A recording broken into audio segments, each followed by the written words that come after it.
All right, this is part two of our podcast. Last time we didn't have much time, but today we got even better set with David Brown back here, Big Bone Bulldogs. Got a lot of exciting things came up for you the last 90 days and whole vibe transformation. You quit some things, I don't know if you want to share it, but share it, yeah. Yeah, I mean, I've been stacking some heavy vitamins now. I'm just trying to be at my best because this job will take it out of you. I tell people all the time, this isn't a job, it's a lifestyle. Yeah, no, this is a very dope kennel, and it's very aesthetic. Like a lot of breeders don't have something like this. Can you tell them how would you be able to put this together? Was it difficult? Was it easy? Absolutely. That's a great question. So it's funny because when I got this property, I envisioned about a 3-month build out for about 30K. Mm-hmm. It was closer to 100K in about a year. Damn. Yeah. But I just didn't want to cut no corners. Mm-hmm. Part of why it took so long too was just finding good help. Yeah. I mean, we talked today, I'm not sure what's going on in the economy, but good help nowadays is rare. Yeah, absolutely. Very rare to find good help nowadays. So the last time we got to know a lot about you specifically, but on this one, let's talk about the industry that you're in because it's hyper competitive. A lot of people started breeding bulldogs. I say during last couple of years. Yeah, especially around 2021. I call it the breeder boom of 21. Uh-huh. And why is that? It was after the pandemic. Mm-hmm. So a lot of people saw an opportunity and there was a lot of money floating around with a certain industry, more of the urban crowd. Yeah. A lot of working people were struggling at that time, but the hustlers, the scammers were thriving at that time. Yeah. There was a lot of PPP fraud going on at that time, if you remember, and a lot of that money went straight into the dog industry. That's insane. Yeah, so a lot of people were breeding bullies. A lot of that urban crowd was already breeding bullies. And this is when Frenchies were becoming really popular. So a lot of them saw that opportunity. They had a bunch of free money, not free money, and they just pushed it right into the Frenchie industry. And when they're breeding those dogs, they were also conning all their friends to get into the industry. So selling dogs to their friends, telling them it's going to be, selling them a dream, saying you're going to breed this dog and you're going to become rich. And so it just started a boom because you got to remember, like one dog turns into 5 dogs. Those 5 dogs turn into 5 more, turn into 5 more, 5 more, 10 more. You know what I mean? It's breeding just really booms. And yeah, I think and you did mention about it. You're like, yes, the dog industry, if you don't make it, it's like a pyramid scheme. absolutely, it is pretty much like a pyramid scheme. The guys at the top will sell you a dream, and a lot of them are already kind of established. Yeah. So it's very hard for a new breeder to really thrive in this industry. How long have you been doing dog breeding? I'd say a little over 7 years now. Actively about a little over 7 years. Yeah. I've been a dog owner my whole life. I've been studying the breed for a long time. I've been learning a lot for a long time, but actively breeding dogs about 7 years. Okay. Yeah, so if you had to start over like tomorrow and you don't have all this access and resource, like what are some key things you're gonna focus so you could take your dog business and make it viable and actually survive off of it? First things first, before you start breeding the dogs, you need to take in the knowledge. And the best way to do that is with a mentor. Getting into this industry without some type of mentor, it's like you're on a crash course. Yeah. You're on a crash course, and you're just going to go the whole wrong direction, and it's going to take you so long to get back to doing this the right way. Yeah, I think that goes to show for a lot of other industries too as well, because a lot of people, they want to learn it the hard way, Yeah. And I myself have done a lot of stuff the hard way. So it's like a myth. Yeah. Everyone thinks dog breeding is a get-rich-quick scheme, and it's the complete opposite. It's a put in time, put in work for a long time, and maybe you'll be successful. Mm. And you're not even going to get there if you don't have the passion for these dogs, because you're going to come over speed bump, over speed bump, over speed bump. And it's all a gamble. Yeah. You could do everything right and still lose. Yeah. So you just got to do everything right, morally and ethically, and everything right to increase your chances the best you can. Yeah. But it still doesn't mean you're going to win.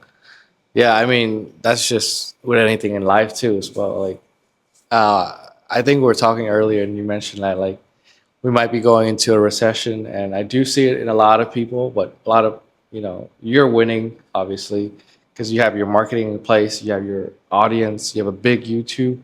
So, but other people that don't have that, they're kind of struggling right now. Business owners, I know a lot of business owners. Yeah, you better, when you get into breeding, you better have a big pile of cash, reserves. You better get into breeding with reserves or making money some other way. Yeah. You better be making some money at the same time some other way. Or like I said, just get into it with a big reserve. How many dogs do you have to have on, like, I guess, on hand to produce the stud and all the other puppies and stuff in order for someone to like take their dog breeding business and go full time? So without any other income, you're saying? Mm-hmm. Without any other income to like survive and do good for yourself, you're probably going to want, say about at least 6 females. You can have 1 or 2 boys. You can even have no boys. Mm-hmm. It's really about having that foundation of females, because you can always use outside studs. Mm. And I really recommend for the first few years of your program, you use outside studs. The worst thing you can do is buy a boy first. Mm. That is one of the biggest mistakes that breeders make, is going out and buying a male first. When get good females, buy a foundation female, especially that first female you buy. Everything branches off that first female you buy. Mm. You can't go backwards. So that first female is very important. And then breeding to top quality outside studs to build your lines. And don't try to rush and, I'm going to breed to this dog and I'm keeping a boy. You haven't even seen what the dog produces yet. You don't even know what's going to come out. Just because that dog looks good and your dog looks good doesn't mean you're going to get a stud quality male. Doesn't mean you're going to get another good foundation female. Yeah. You should. You hope so. But you can't just like go with blinders on and just assume you're going to be keeping a dog off that litter. You got to make sure it's the right dog. Yeah, I mean, I saw you work today, and it's sun up to sundown, I mean, what time is it right now, bro? It's like, what, almost 1 a.m.? Yeah. What time did I pick you up at the airport this morning? Like freaking 5. So we've been going for 20, 21 hours. Shit, yeah. We just bred a dog about 2 hours ago. Oh, yeah, we did. Just bred a dog, not too long ago. I had a client come here do progesterone testing. I offer hormone testing here also, and his dog was ready. Mm-hmm. He was using one of my studs. As tired as we were, I kind of could have pushed him off to tomorrow. Yeah. I could have said, man, come back in the morning. We've been shooting content all day. Yeah. We still got a podcast to shoot. We still got more content.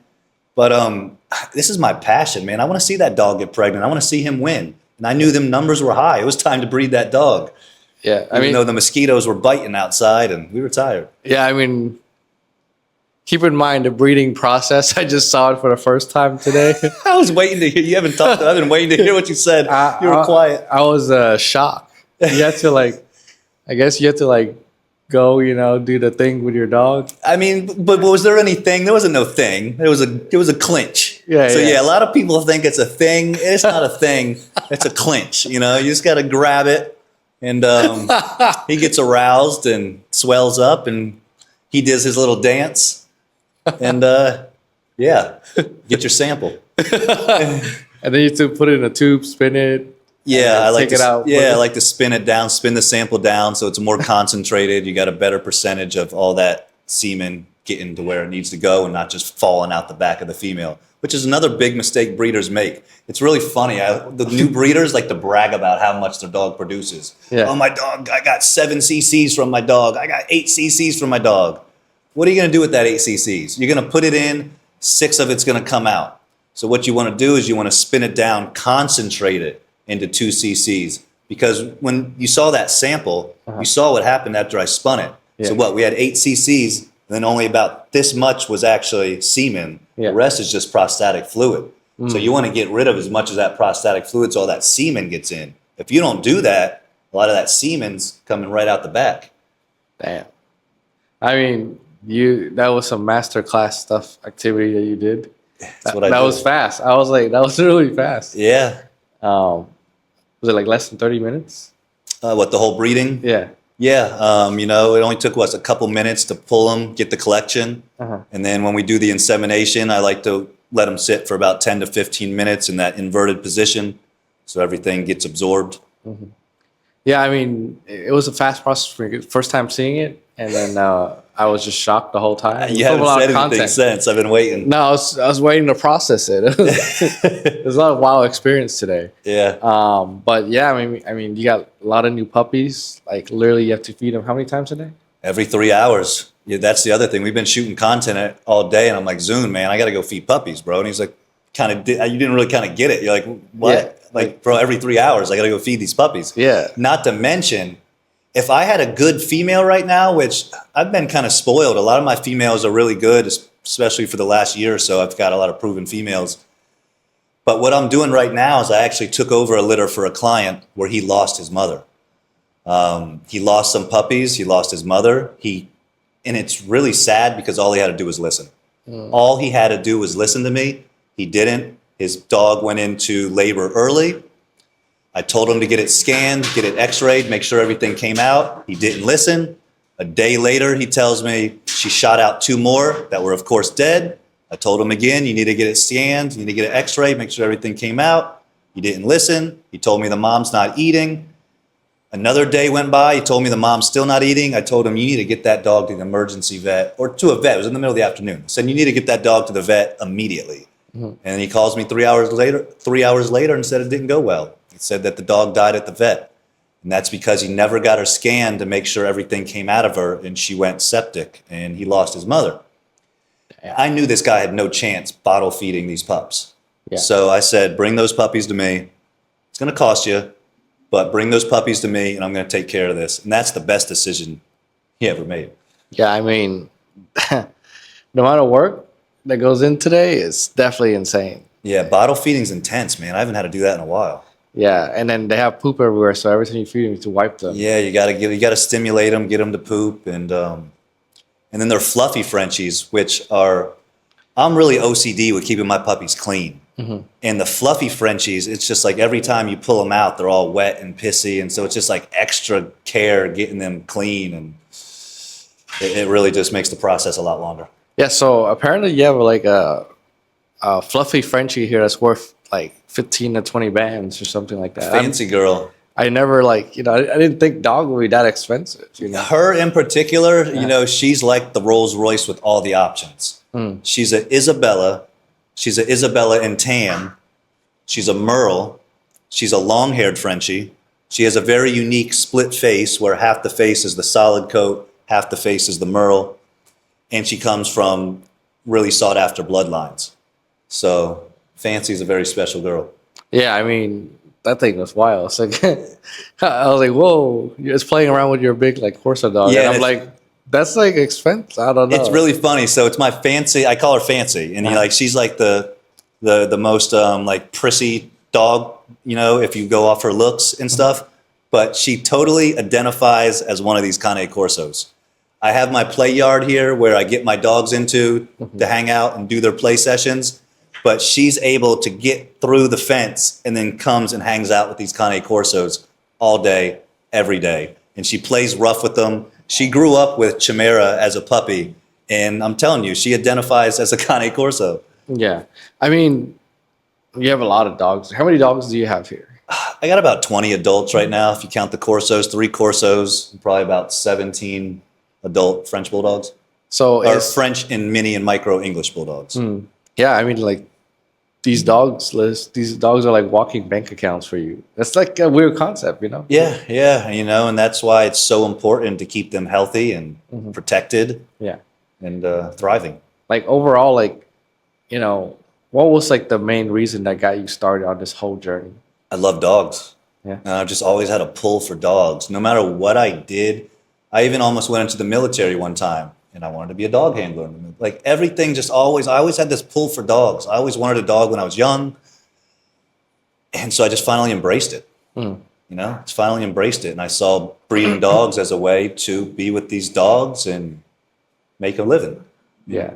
Yeah. I mean, like having your own business is not the easiest thing to do. We both have our own business, and we both like, like when you're an employee, and I don't mean to make employee life sound bad, but like things doesn't go well, you have someone that leads you, someone to lean on, whatever. Yeah. But it's just you and yourself. Absolutely, which is very rare in this industry. Most breeding programs are family breeding programs or kennel partners, and I'm a one-man show. Yeah. How do you keep your sanity on most days? Because things do get tough.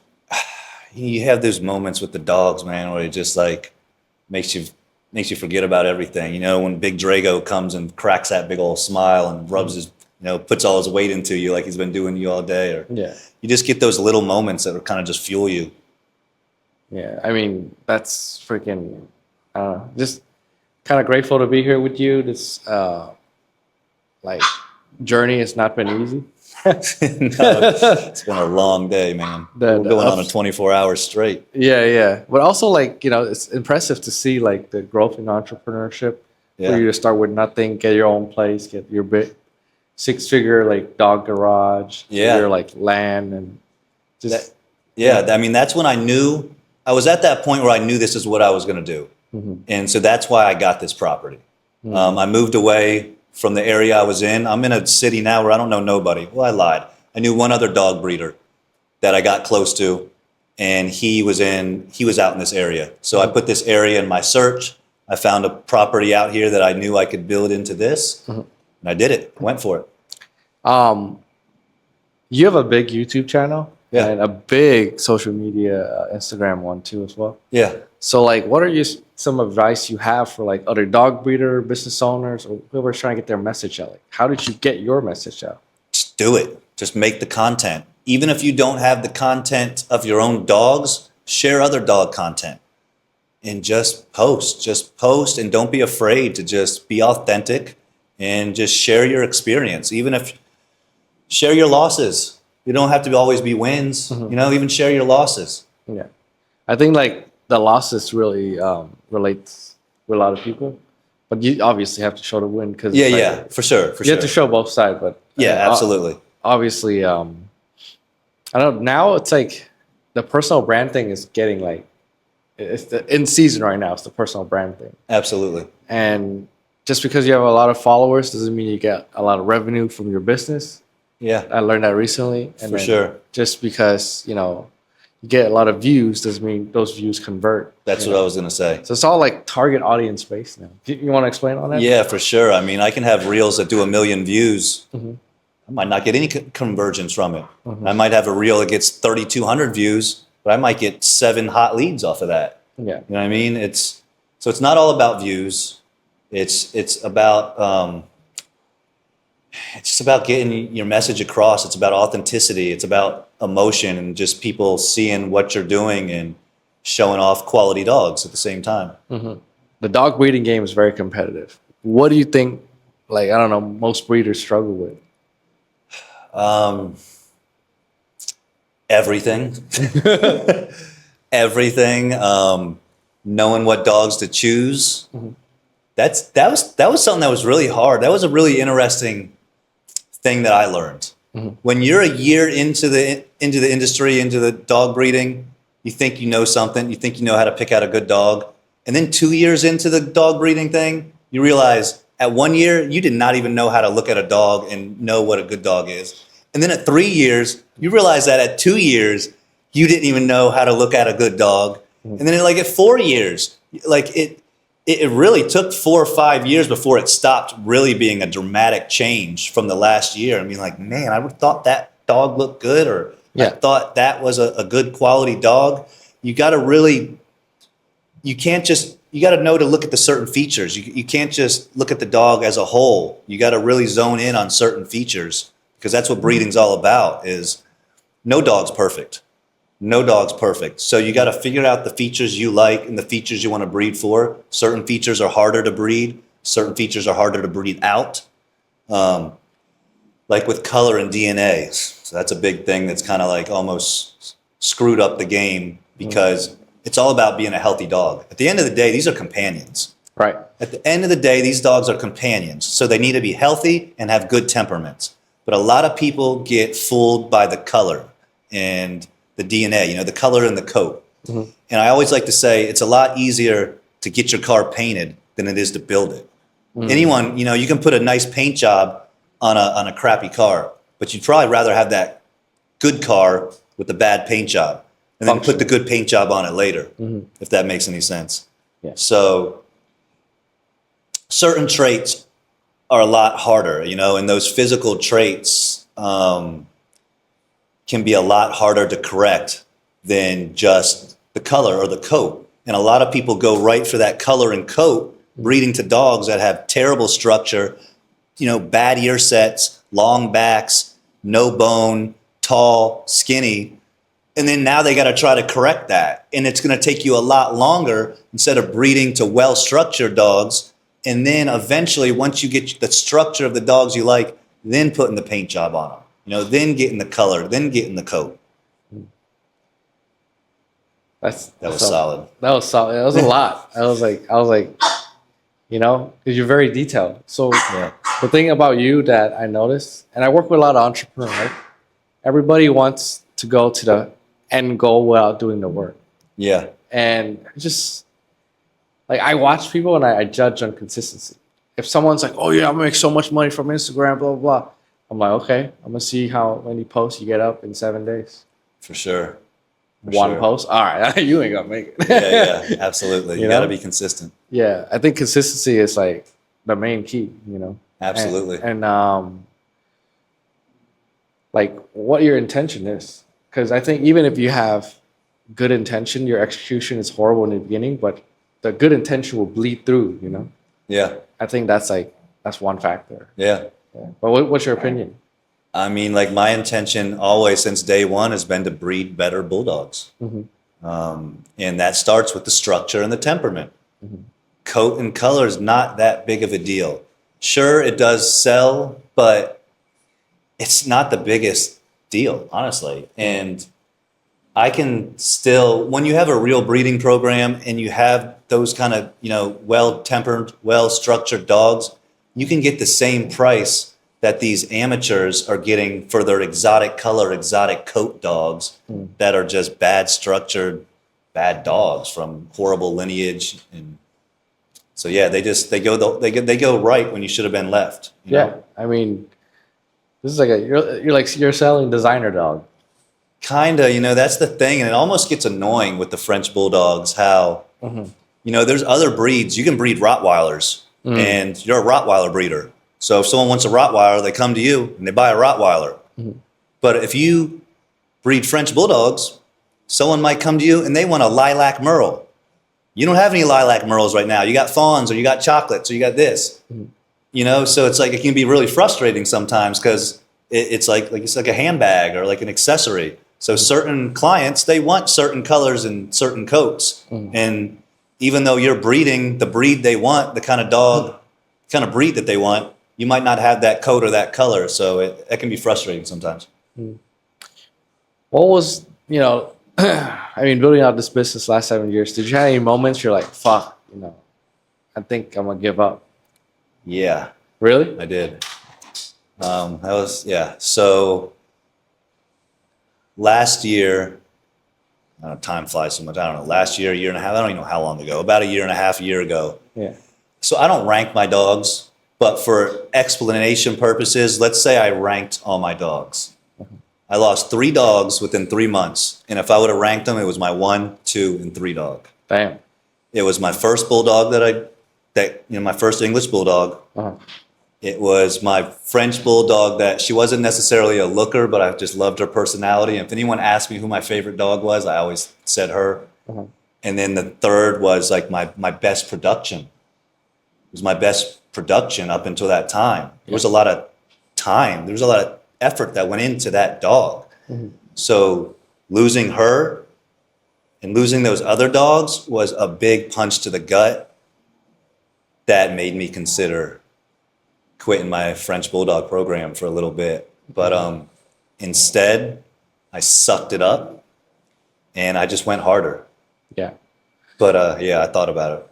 Yeah. I mean, it's just like entrepreneurship is like, I ran across America, you know, on foot. And I think entrepreneurship is harder. Yeah. Because like on that thing, I just, like, oh, gotta clock in these steps. You know? Yeah. As long as I move forward, we're good. Right, for sure. But entrepreneurship, it's just like you're dealing with so many people, and sometimes they don't keep their words to you.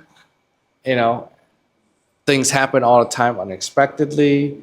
Your crew sometimes don't deliver. Yeah, Many different factors, but they still expect a paycheck. absolutely. That's fucking crazy. Yeah. Yeah. I'm kind of dealing with something like that right now, like I'm ready to get me like a kennel assistant. Mm-hmm. And so I've started kind of the process, and it's like, but it's hard to like trust somebody around the dogs and that they're going to do the things right. And it's just the trust. Yeah, man. Trust. Because you put 100%. I do too. Yeah. On my brand, on your brand, right? Yeah. But like just other people, and they just treat it like a 9 to 5. A stupid mistake could lose one of my dogs. Exactly. You know what I mean? Like, it's hard. Yeah.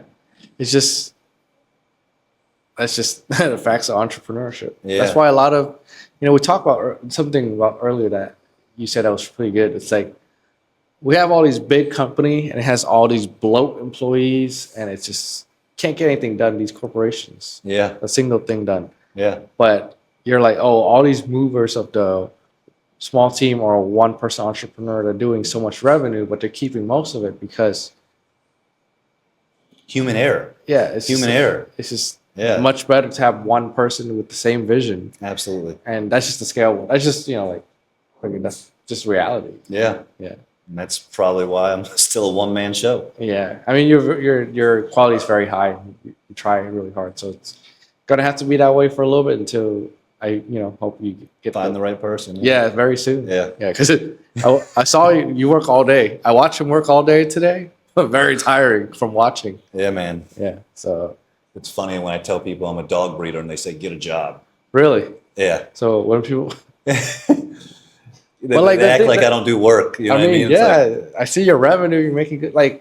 see, that's the thing with I don't know. As I start to make more money... A 9 to 5 is a joke to me. Really? This is a lifestyle. I don't get to clock out. There's good. no clocking out. I haven't had a vacation. I haven't had a vacation 5, 6, 7 years, 8 years. I don't even know when the last time I had a vacation. And you know what though? I'm not even fiending for a vacation. Yeah. I live my passion. Yeah. You know what I mean? This shit, it is hard. Yeah. But I love what I do. Yeah. No, I mean, that's for sure. Yeah. No, that's a lot of work today. And luckily, for my business kind of links, to a lot of fun stuff. I love to hang out with people, hear stories. I'm interested in the story, right? I'm interested in a message. So for me, it's like a vacation too. I mean, your message, your story is what brought me to you, bro. I mean, obviously it was your quality of work. Yeah. But what made me pick up the phone was your story. Yeah. There's a lot of scammy people in the marketing industry. Most of them are very scammy. Yeah, there's so many marketing agencies that don't even have reviews, don't even have more than 1,000 followers, don't even have views, don't even have testimony, but they're charging people $3K a month. Crazy. I'm like, you don't even do what you do. I just do it for your clients, you know? But for us, the first year of our business was me trying to figure out how to pay the team. And then this is the second year of the media business, is delivering results constantly, because you're going to keep on seeing our clients get a new car every week. Yeah. We kind of hacked the system where, a lot of people post stuff online and they expect someone to come and buy their stuff and save them, whatever. But, just pitch your business. If you have a business and you actually care about it and you have pride in it, pitch, Yeah. So you've been pitching, so. I mean, there's no one in this industry pitching. It's funny. So Yeah, you other breeders are in trouble. Yeah. No, he has a plan to take over the world. Yeah, man. Yeah, for the Bulldog industry. He's going to be known as the Bulldog man. You know, I got a lot of other things ahead of me, Mm-hmm. but this is my passion, and this is where I'm at right now, and this will always be part of my life. Yeah. But I know there's some more chapters coming. Yeah. I mean, that's just the journey. Yeah. Like, do you ever feel lonely? Like, just being in this place, this farm, breeding all these dogs, not have much like people around here to talk to? I mean, maybe a little bit. I'll tell you what really changes that. If it was just the Bulldogs, I would weigh more. Mm-hmm. But I'll tell you what, this breed right here, these Cane Corsos, Uh-huh. when I buzz that gate and I see these three run at me, they welcome me home. It's a pretty good feeling. Yeah. And they're giant dogs too. Like, they're freaking huge. They're giant. They're giant, super intelligent dogs. Yeah. Because, like, we had a conversation about this earlier. You're like, oh man, if one of these die, it just feels different than like a smaller dog would have died. Absolutely. Like, explain on that. I don't know. Yeah, I don't even know how to explain it. I just know, like, I mean, I love my Bulldogs and stuff, but there's something about losing a 20-pound dog or losing one of these 100, and maybe it's not about the weight. I think something about the size, but there's a lot, I don't know, there's just a lot more I can't even say that because the Bulldogs have a crazy personality. Yeah. There's more of a bond. Mm. It's more of a bond. That's like, the Bulldogs are like your goofy friend. These guys are like my best friend. I mean, they're my friend too. So I mean, that's maybe not the best explanation, but like, these guys are like an asset. They help me out. These guys, they don't really help me out. You know what I mean? I help them out. I take care of them. They maybe help me out emotionally with making me laugh, and they got that funny. But these guys help me out with the Bulldogs. These Corsos are an asset to my breeding program. These Corsos are an asset to my property. These Corsos are an asset to me. You know, like, it's different. Yeah. It's different. I mean, also, like, to me, it feels more human because how big they are. Yeah, I think that's well explained. Yeah. And then also, like, I mean, you got a bunch of new Corsa baby coming out. So, We do. Pantera over there is pregnant. She'll be due in a few weeks. yeah. I mean, that's exciting. You're going to have a bigger dog army. But, you know, I think you're trying to find a good home for those ones too, right? Absolutely. Yeah. And, you know, and that breeding process is a lot different than the Bulldogs. You know, all the Bulldogs, they require C-sections. Maybe not require is the wrong word, because some Bulldogs can't have natural birth. But as a responsible Bulldog breeder, you should be scheduling C-sections on your Bulldogs. Exactly why is because of what I told you earlier. You know, that dog went into labor earlier, they didn't pay attention to the signs, and they ended up losing their mother and losing puppies. So to eliminate that happening, you do scheduled C-sections on your Bulldogs, where with the Corsos, they can have natural birth.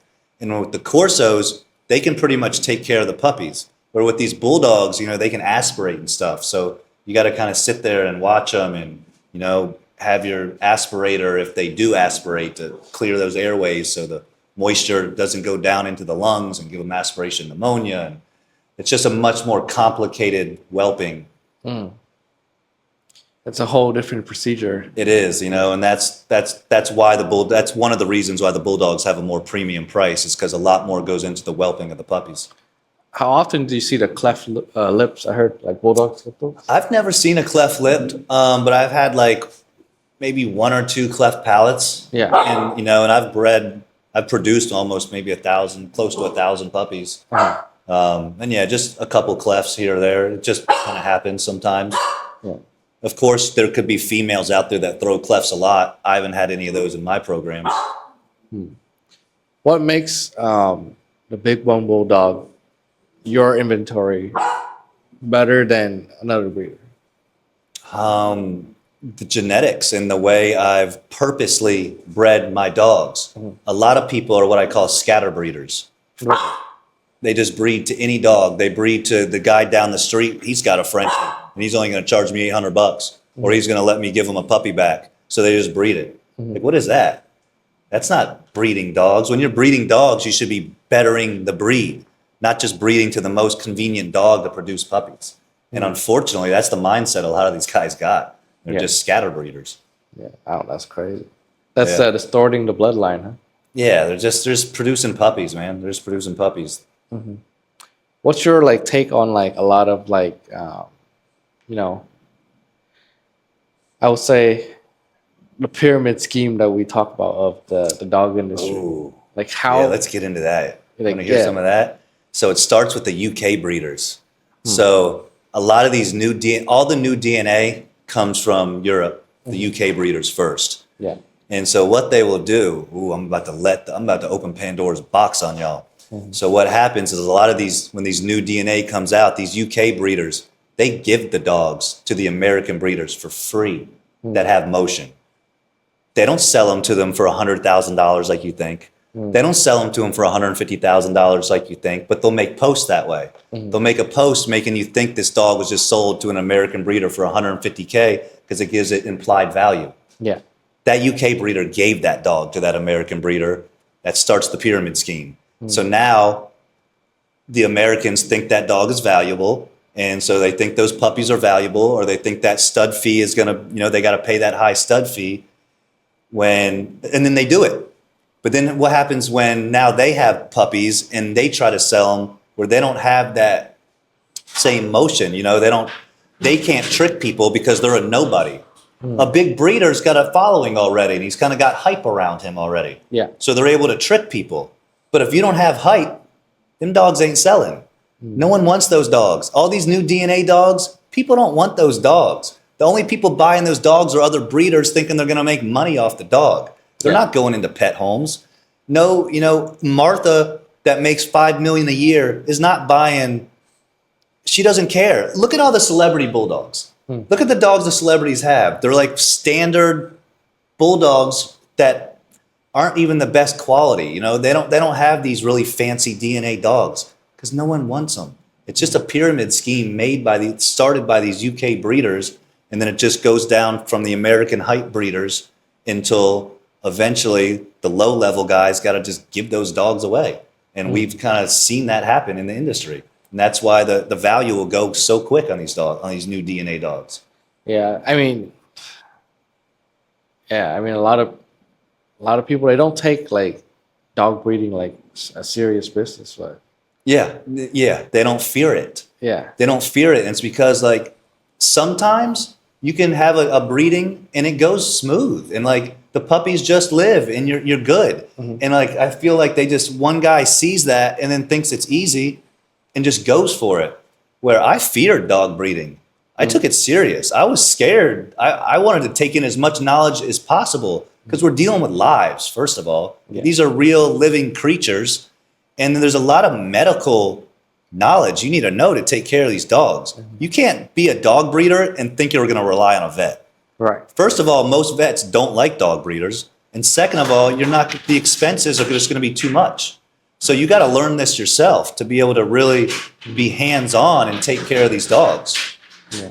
Like in terms of mindset, right? Uh-huh. I know like you worked through a lot of hard times. What are some mindset like breeder, entrepreneur, people that want to make something of themselves in this life, not go just, sell their soul to somebody else? Like what type of mindset should they come into and like how to build that consistency? With breeding dogs? Breeding dog, building businesses, it's like a constant grind uphill every day. It's a constant grind. So what kind of mindset should people have getting into dog breeding? Yeah, dog breeding, business, scaling, whatever. I think it's all like just You can't expect anything. You can't be looking at the finish line. You just got to look, right down in front of you and take one step at a time, put one foot in front of the other with no expectations. If you have expectations, you're gonna set yourself up for failure because you got to love what you're doing and just take it one step at a time and be able to take the hits. And if you don't have the passion for it, you're not going to last. And a lot of these guys don't last. Like when we talked about the breeder boom in 21, I would say if there was 100 breeders, there was 1,000. It was like a 10-to-1 thing. damn. Where I bet you I bet you at least half of them already fell off. Mm. You know, Yeah, so I there's mean- still a lot of breeders compared to what there were back in 2019. Yeah. But there's not as much as there were in 2021. Yeah, I mean, it's sad to see a lot of people fall off. I mean, I see a lot of people that I follow on Instagram, they just stop posting, they stop their business. Like, and we go into entrepreneurship, business, and stuff, and knowing that 90% or more will fail. Yeah. But we still take the risk anyway. Yeah. Is that like crazy? I mean, it is, but it's like, I don't know. I've never like been one to work for someone else or take orders from someone else. Or Mhm. you got one life. I want to do it my way. And Yeah, I feel like you don't get to live a full life experience-wise if you just work like a 9 to 5, because the pressure and the stake is never on you Yeah. as much. yeah. If that makes sense. And then you're just fueling someone else's dream. Exactly. You're just building someone else's dream instead Yeah. of taking the risk and building yours. Yeah, I mean, yeah, you don't have like, I don't know, like, what do you have to lose? A wasted life, Yeah. you know? And I think I said this to you earlier, you know, you can't live in fear. You can't make decisions out of fear. You got to have faith. Faith it's going to work out. If it doesn't, it will. It'll work out a different way than you thought. You can't live in fear. You can't make decision in scarcity. And what else? Live in abundance. Yeah. Yeah. Anything else? There's a couple more. I don't know. I'm just coming up with it on top of my head.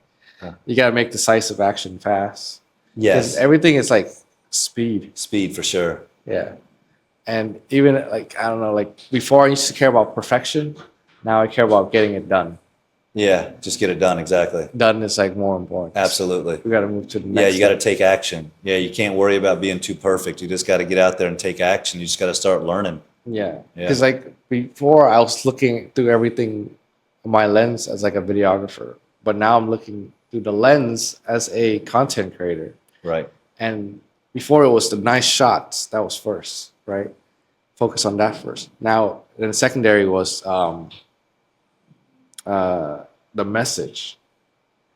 Now, the third thing behind it or above the message is the way you say it. The way you deliver it for sure. Yeah. Yeah, it's like, Authenticity. it's not what you say, it's how you say Yeah, it. yeah, you know? yeah. So, I mean, People can smell it when you're fake, man. yeah, And they feel it when you're authentic. yeah. It's just like, you know, Yeah. but it's me being around a lot of big influencers, me being around a lot of big business owners, and like just picking up those things. And it's like, because like you can say the same thing to this guy, and I can say the same thing. It might have totally different effect. Right. I for literally sure. see it happen too, Yeah, yeah. especially like when I was selling cars. It was like Okay. it's the same line, Yeah. you know. But that's where I'm at right now in like the content creation side. But it goes to everything. It's funny you say this because just the other night, I went out to get some food, and I normally have terrible experiences with waiters and stuff. Yeah. And this waiter came up and like almost he would every time I asked him something, he's kind of like, I don't know, but I'm gonna find it. And I loved it. Yeah. I loved that he was authentic and like, I don't know, instead of trying to be so proper and blah blah blah. And oh, let me go ask my manager. Like he was just like, I don't know, and kind of like laughed and like, I love that. He was just authentic. And Yeah, it- I think that's the thing. yeah, That's hard in this modern world right now. Yeah. Authenticity. authenticity. And everyone is so scared to say stuff because they want to fit in, and I don't know. Yeah, everyone's worried about ego and image, man. You got to drop the ego. Yeah. You need a little bit of ego, but you can't have too much ego where you're scared to be yourself, you know, or scared to show a little bit of mistakes. That's even worse because you're in prison in your own head. Absolutely. Yeah. So we're coming to a close on this. Really? You don't want to keep going till like 4 a.m.? Sure. Full we could 24-hour day? try.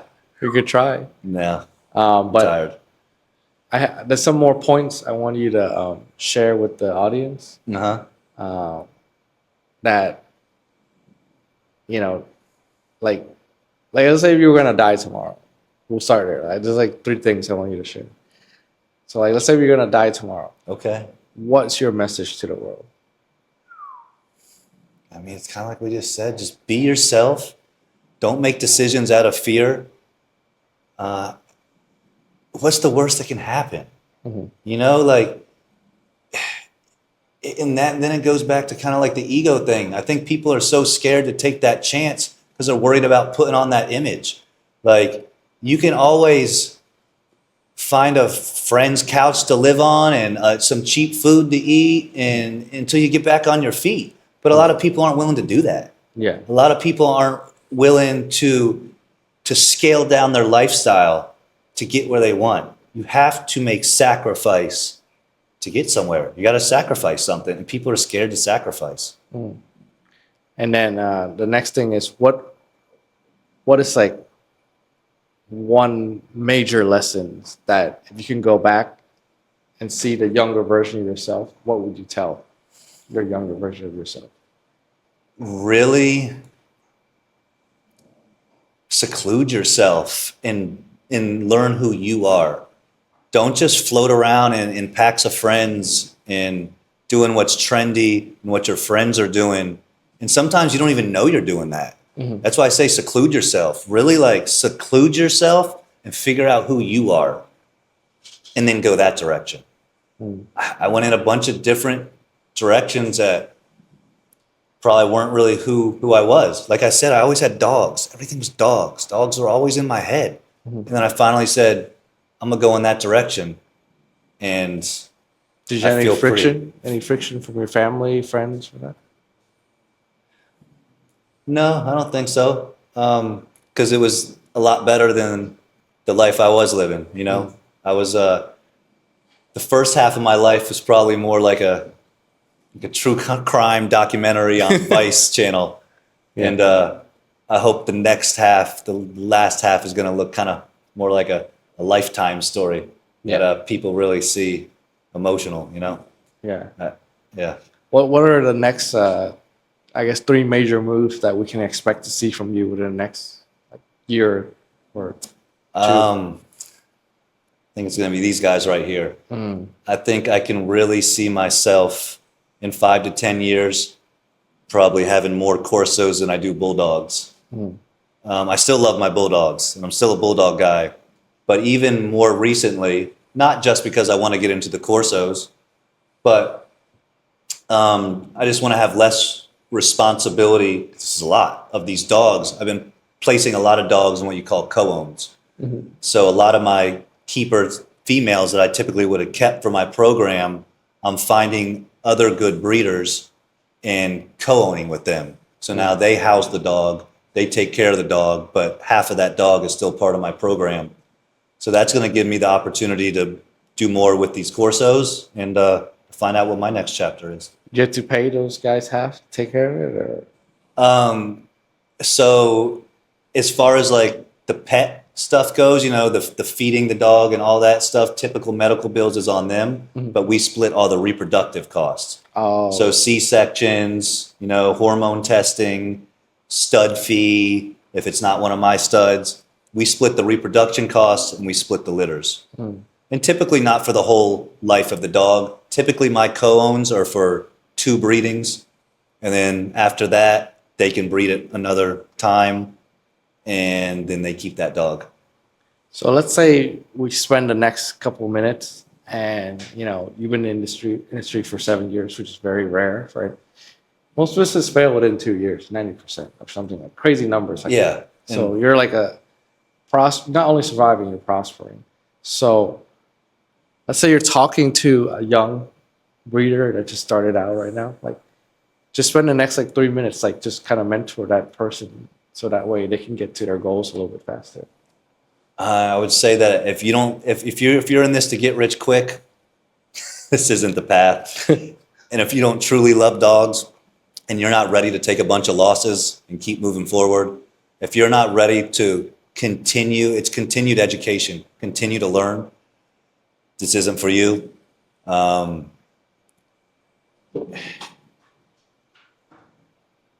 Yeah, it's going to be a bumpy road, so you better really love dogs and have a passion for this to be successful. Anything else? Find a good mentor and soak up everything you can from them. Because without that, you're going to be stuck going on Facebook groups, getting a bunch of bad knowledge, going in the wrong direction. Yeah, it's a lot of groups of rumors and nonsense. Yeah, there's a lot of bad info that gets spread from breeders that just make it worse. Is there like a reliable source we could go and find? Absolutely. Breedlikeapro.com. It's a place where you can get all the resources to breed like a pro. I got downloadable guides. You can book coaching consultation sessions with expert breeders. We have a community of almost 1,000 breeders. And that's where I would recommend you start. Yeah. All right. So before we close out on the pod today, I'd like you to share a little bit more about your business, some of the new offers you got coming out, and where can people find you? Well, I'd say if you are an aspiring breeder and you align with a lot of the things I said, this is a passion you have to breed better bulldogs, then breedlikeapro.com, the Advanced Breeders Network, is where you should go. I have a virtual whelping guide that was picked up by the #1 veterinary college in the world, UC Davis, and they've implemented it into their teaching. Oh, sure. And my puppy medical guide.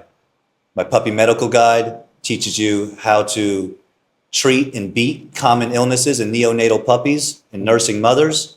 My virtual whelping guide is a 9-chapter tutorial that takes you all the way from inseminating your female up until when puppies go home. So that's a great resource you should start with if you're ready to get into this industry. And if you're a potential client and you're looking for a well-bred bulldog, a new companion, then I got fluffy Frenchies coming. I always have French bulldogs. I seem to be pretty consistent with my litters, or I can get you on my wait list, bigbonebulldogs.com. Go there, fill out a puppy application. I'll get back to you. We'll go over all your options, and we'll find the right bulldog for you. Oh, and the Cane Corsos, don't forget. We got Corsos coming. So if you're looking for a real guardian breed, the Italian Mastiff, the Cane Corso, is the top tier guardian breed. This is a dog that needs no training. The German Shepherds and a lot of these other guard dogs, they require a lot of training to be a guard dog. These dogs require, you should train them. I'm not saying you shouldn't train them. But with no training, they are an elite guardian. Dang. And they're giant. And they're giant. And they do well with the little puppies and with the obnoxious sometimes bulldogs. I've had my bulldogs get in little scruffles, and the Corso will come over, see who the aggressor is, grab it by the scruff, and pull it out. I like to say they're like camp counselors sometimes for my bulldogs. So these Corsos are a real asset to my breeding program. So if you are a breeder too, and you have the right property, I would highly recommend getting you one of these. Dang. Well, thank you so much for spending time with us. And thank you so much for some of your knowledge. Yeah, man. Experience. Obviously, how many YouTube videos do you have? How many subs? How many videos? Yeah. I got a long category of videos. I got about almost 50,000 subs on YouTube. And very soon I'm prepping to be doing weekly uploads. Okay, so that's the new thing. That's the new thing. We're going to be doing weekly uploads every Monday on my YouTube channel. So make sure you subscribe. The Bulldog Breeder, @Bulldog Breeder is the tag. And that's where you can get all the knowledge to really learn how to breed dogs and to get a very transparent view into my breeding program. Yeah, I mean, that he doesn't have to do this. He doesn't have to post a bunch of how-to videos on bulldogs, but on his own, he did that and, grew a community out of it. And he takes care of all his clients. And when they buy a bulldog from him, they get like lifetime support, which is insane. The end mission for me is to breed better bulldogs. And I'd be a fool if I think I can do that all by myself. So I share everything I can on my YouTube channel so that I can recruit more people to breed better bulldogs. Awesome. Well, thank you so much. I appreciate it. Thank you.